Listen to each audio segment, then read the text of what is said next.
In the days following the murders, Villisca became the center of a media storm.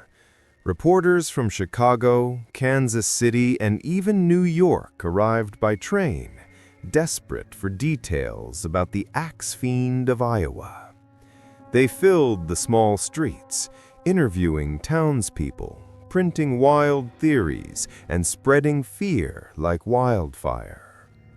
Police worked around the clock, chasing every lead, and there were many, but the investigation quickly turned into chaos. Evidence had been destroyed, witnesses contradicted each other, and small-town rivalries clouded every testimony. There were too many whispers, too many motives, and far too little proof. Still, the name most often whispered in dark corners was Frank F. Jones, Josiah Moore's former employer. Jones owned a thriving farm equipment business and was one of Villisca's most influential men, wealthy, connected, and proud.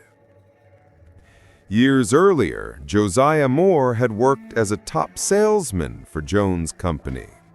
But when Moore left to start his own competing business, taking key clients and possibly embarrassing Jones, the relationship soured. Some believe Jones's anger ran deeper than business.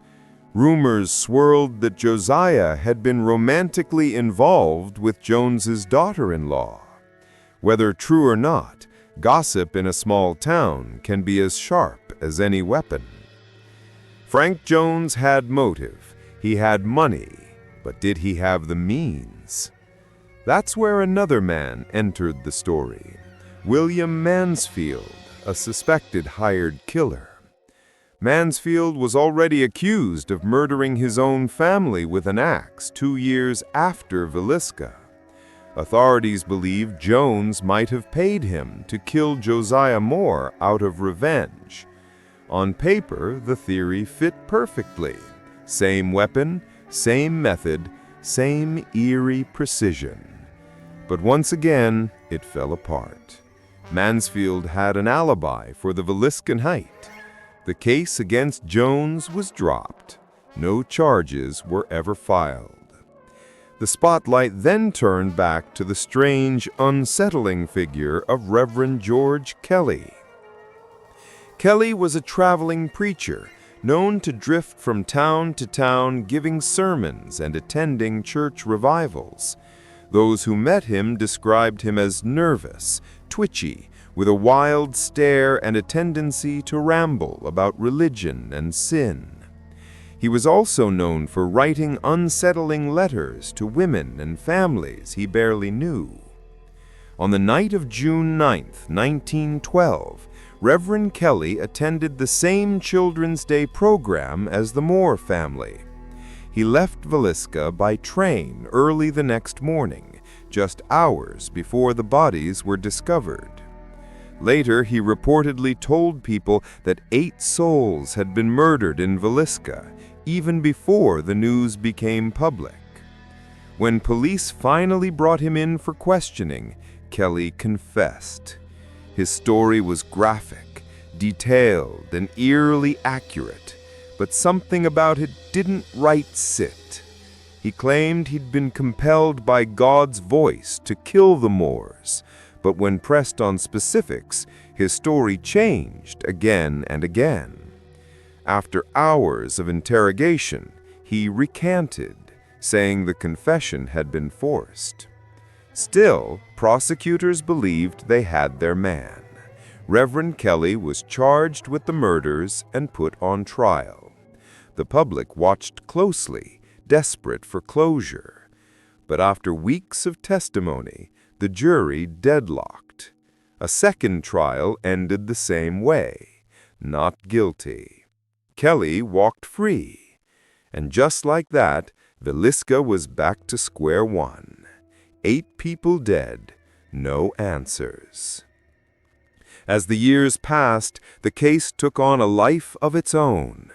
Detectives came and went, theories rose and fell, and the mystery only deepened. In 1916, a federal investigator named Special Agent M.W. McClaughley looked into a disturbing possibility: that Villisca was just one stop in a cross-country killing spree. Between 1911 and 1914, there had been over a dozen eerily similar axe murders, entire families killed in their beds, late at night, with lamps dimmed and curtains drawn. The similarities were uncanny. Some of these crimes occurred near train tracks, suggesting the killer might have been a transient worker or drifter, hopping freight trains from town to town. To this day, historians debate whether the Villisca murders were the work of one of America's first serial killers, but no one was ever caught, and the theory, like so many others, faded into the fog of time. Meanwhile, Villisca tried to rebuild its sense of safety, but it never truly recovered. Parents began locking their doors for the first time. Neighbors grew suspicious of each other. Fear replaced trust. The murder had poisoned the heart of the town. The Moore house, once filled with laughter and love, stood empty for years. Its white paint peeled in the sun, its windows boarded shut. Some townspeople crossed the street rather than walk past it. Others swore they heard strange sounds, whispers, footsteps, the faint laughter of children long gone. Decades later, the house was restored to its original 1912 condition, right down to the oil lamps and iron bed frames. It became a museum, a place where history and horror coexist. Visitors can tour the rooms, see the artifacts, and even spend the night. Many who do claim the atmosphere is heavy, electric, like the air before a thunderstorm. Some have reported doors creaking open on their own, objects moving, and disembodied voices calling out in the dark. Paranormal investigators from all over the world have come to study the house. Some believe it's one of the most haunted homes in America. Others say it's simply the echo of a tragedy too deep to fade. But beyond the ghost stories, there's something more unsettling. The fact that a crime this brutal, this calculated, could happen in a town so small and still remain unsolved. Over 100 years later, we have fingerprints, blood evidence, modern forensic tools, but none of it existed in 1912. The case was lost before it even began.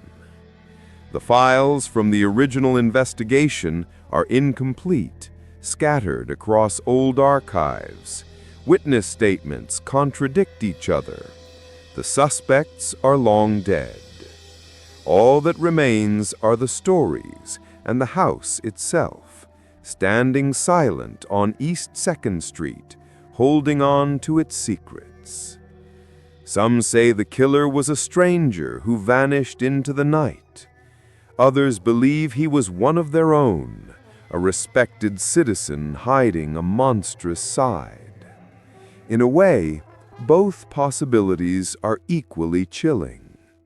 If the killer was an outsider, then he was a ghost who drifted through town, leaving death behind and disappearing forever. But if he was a local, then the people of Villisca may have spent the rest of their lives shaking hands with a killer. Even now, over 100 years later, the Villisca Axe murders continue to fascinate and terrify. True crime enthusiasts, historians, and paranormal seekers all come searching for the same thing: answers. But perhaps there are none to be found. What happened in that little house on the night of June 9, 1912, may never be fully understood. It's a story about trust shattered, innocence lost, and evil slipping quietly into a house that believed it was safe. Today, the Moore House stands as a reminder that darkness doesn't always come from the places we expect. Sometimes it hides behind a friendly smile or passes us by on a quiet street. Sometimes it lives in a town like Villisca. And maybe that's why this story still holds us captive, because deep down we realize how thin the line really is between safety and danger, light and shadow, life and death.